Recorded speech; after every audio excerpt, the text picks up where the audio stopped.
Buenas tardes, alumnos, bienvenidos a nuestra nueva lección, esta vez sobre teoría atómica. La, la importancia de la teoría atómica viene con el hecho de tratar de entender la constitución del mundo que nos rodea. No es una cuestión fácil tratar de diferenciar y al mismo tiempo conciliar las diferencias entre los gases, los sólidos, los líquidos, y entender que básicamente son, o al menos es lo que creemos ahora, que es el resultado de la interacción de los átomos que los componen. La, la historia de la teoría atómica tiene que ver con la forma con que pensamos el mundo, tiene que ver con los datos que tenemos, con la necesidad que tiene la mente humana en una disciplina científica de tratar de organizar el conocimiento y dar una explicación acerca del mundo en el que vivimos. Nuestra historia con Demócrito de Abdera, que Abdera era una región de Tracia, así que algunos también le dicen Demócrito de Tracia. En la imagen vemos a Demócrito, un antiguo filósofo griego, quien dedicó una buena parte de los esfuerzos de su filosofía a tratar de entender la cuestión de la materia. Él creía que todas las sustancias, y esta cuestión le venía un día que agarró un pedazo de piedra, lo partió, y se dio cuenta que las mitades seguían siendo piedra, ¿no?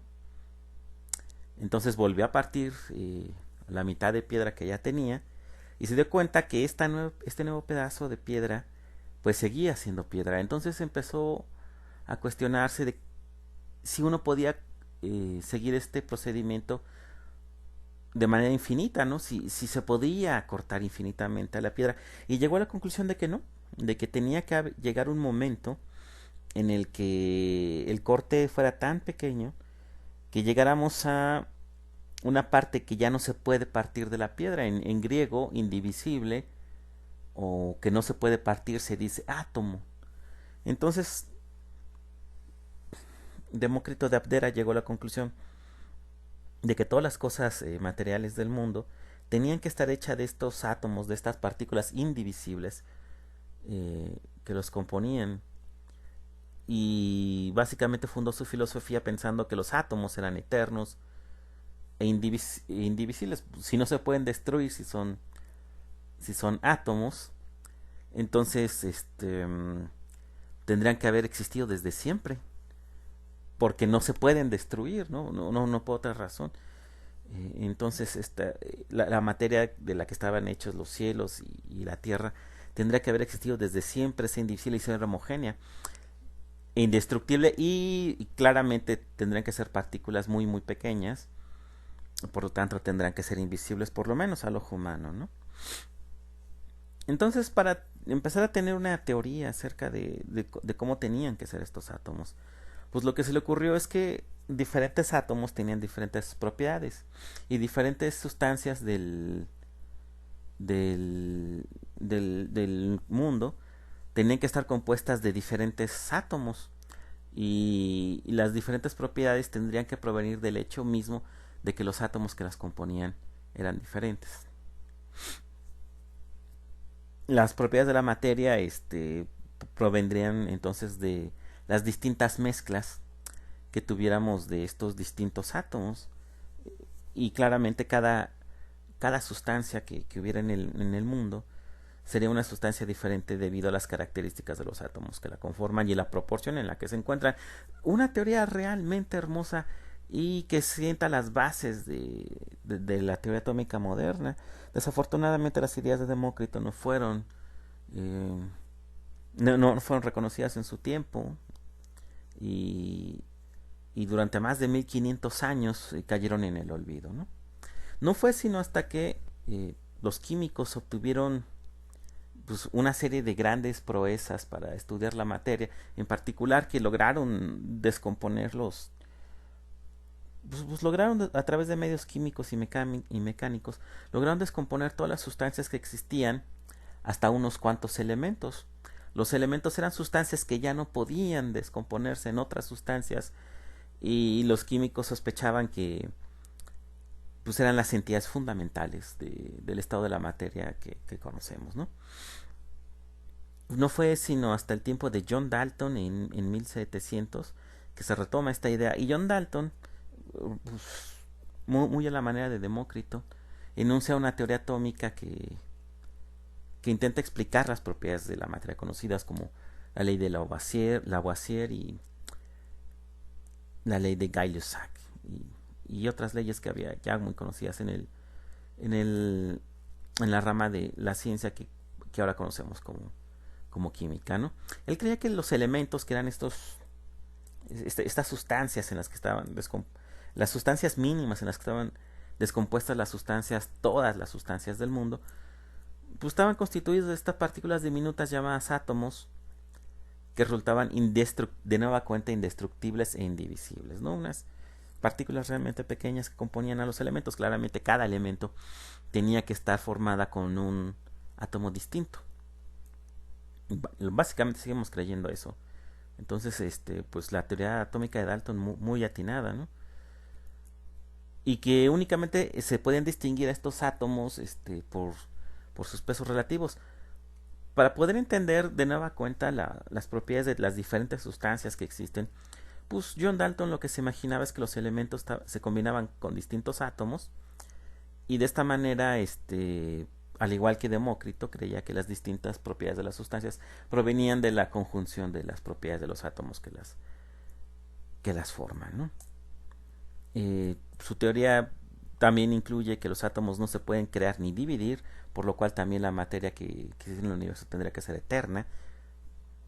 Básicamente lo de que no se pueden crear ni dividir proviene de la ley de la conservación de la materia que ya se había descubierto en ese entonces. Y el hecho de que eran átomos nos decía que no se podían dividir en partículas más pequeñas ni se podían destruir con procesos químicos que se conocieran, al menos no en la época, ¿no? Una reacción química simplemente cambia la forma en que los átomos se agrupan. Aquí en esta figura podemos ver la teoría atómica de Dalton en la parte de arriba, y la señalo con el cursor. Podemos ver la idea que John Dalton tenía de los átomos. Claramente es el átomo de hidrógeno, el del helio, y así se la va llevando, ¿no? Entonces cada átomo es distinto a los demás, y si los juntamos, por ejemplo estos dos, ya tenemos un compuesto que tiene propiedades en este caso de hidrógeno y de oxígeno, pero pues, no solamente se podían componer una sustancia de dos elementos, sino 3, 4, 5, 6, y de esta forma tener un universo con una cantidad de prácticamente pues casi infinita de sustancias que resultan de la combinación de los elementos que las constituyen.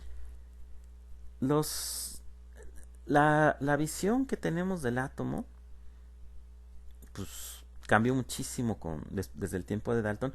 Por ejemplo, en la parte derecha tenemos la concepción del átomo como la tenía el gran físico Thomson.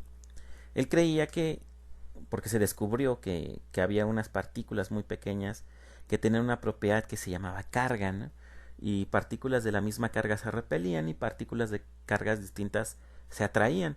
Entonces Thomson creía que el átomo es una especie de esfera como la que está aquí dibujada, con carga positiva, y dentro de ese átomo se incrustaban las partículas de carga negativa, que ahora conocemos como electrones, como si fueran pasas en un pastel de pasas. Y la imagen que tenemos del átomo no habría cambiado mucho, de no ser porque a finales del siglo XIX se descubrió toda una serie de fenómenos y propiedades de la materia que resultaron ser pues a veces hasta increíbles, ¿no? En el modelo de Thomson se pueden explicar básicamente todas las propiedades que tiene la materia, simplemente creyendo que los átomos son un mar de carga positiva con diferente cantidad de carga negativa, y que por tanto el átomo resultaba eléctricamente neutro como se conocía hasta entonces. Y esta propiedad de carga que que nos es tan común a nosotros en nuestros tiempos, pues no era tan común para ellos, ¿no? Esta visión del átomo de Thomson cambió con el descubrimiento de un fenómeno que Henri Becquerel llamó radiactividad. La radiactividad era desconocida en ese entonces, al menos su origen, pero sí se podía manipular más o menos. Aquí en la izquierda tengo una cosa que en tiempos antiguos se llamaba un rayo catódico. Esa tecnología se llegó a utilizar hasta los años de 1980 y todavía hasta en 1990 en los hogares de las familias de todo el mundo, pues porque los televisores estaban formados con una tecnología muy parecida a esta, ¿no? Es un tubo de vidrio.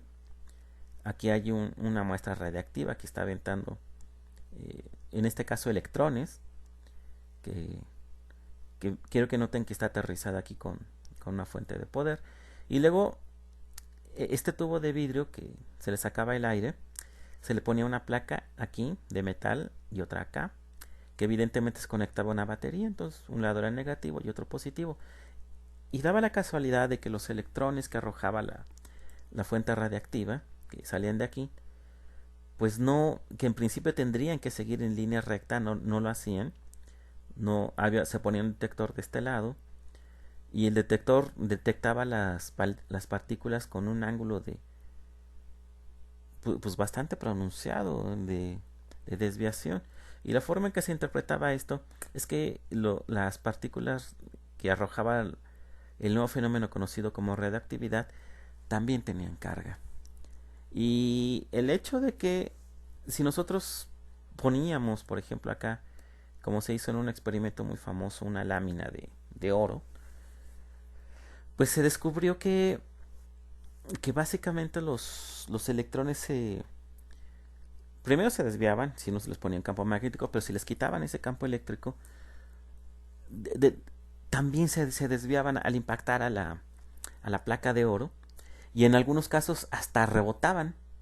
Venía por aquí a ver si lo puedo hacer, venía por aquí el electrón, pegaba aquí en la lámina de oro y rebotaba, algunas veces en ángulo recto, otras veces simplemente hacia atrás en ángulo, ¿no? Y eso nos llevó a replantearnos la estructura del átomo. Una explicación como esa únicamente podría darse si el átomo fuera así, ¿no? Que la carga positiva estuviera en el centro y los electrones estuvieran dando vueltas alrededor de la carga positiva. Entonces viene la carga negativa por aquí, radiactiva, pega en la carga central y se desvía. Bueno, en el caso de las partículas radiactivas que arrojaron a esa lámina de oro, eran partículas alfa que tenían cargas positivas y, como ya hemos dicho, cargas del mismo signo, se repelían. Y de esta manera fue surgiendo la idea que tenemos ahora del átomo, que es una partícula realmente pequeña que es la suma de las contribuciones de todos los teóricos que se dedicaron a estudiar el fenómeno, en el que al día de hoy, aunque nuestra imagen es muy diferente de la imagen de Rutherford, que es la que les pongo aquí, que sustituyó la imagen del átomo de Thomson, pues básicamente seguimos creyendo que en efecto los átomos son distintos para distintos elementos y que la mezcla de proporciones de distintos átomos nos da propiedades distintas en las sustancias que estos átomos forman. Y nada, que los experimentos no se detienen y seguimos investigando la forma del átomo. ¿Será como lo creemos? ¿No será como lo creemos? ¿Será que se pueden hallar nuevas componentes del átomo? Y la respuesta es que sí. La imagen del átomo que tenemos sigue cambiando. Entonces,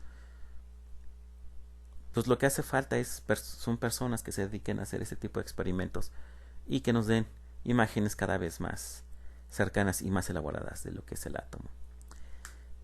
Aquí termino mi primera clase sobre la teoría atómica. Nos vemos en nuestra próxima clase virtual para seguir hablando del tema. Chao.